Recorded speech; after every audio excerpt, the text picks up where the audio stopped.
Alam mo ang sinabi ko. Ano? Kakanta pa rin ako. Kakanta pa rin ako.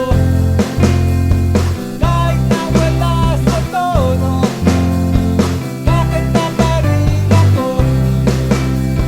Pamparelax at pagtanggal ng stress. Pag kumakanta ako. Kahit na pinagtatawanan ng lahat ng tao dito.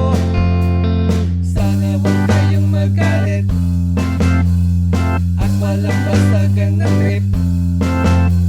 Alam ko naman na pangit ang boses ko, pero kakanta pa rin ako. Kakanta pa rin ako.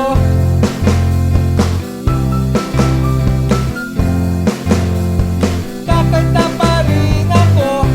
Ang mga paborito, si Sarah Geronimo, ang Mr. Pure Energy, si Gary Valenciano, at ang concert king na si Martin.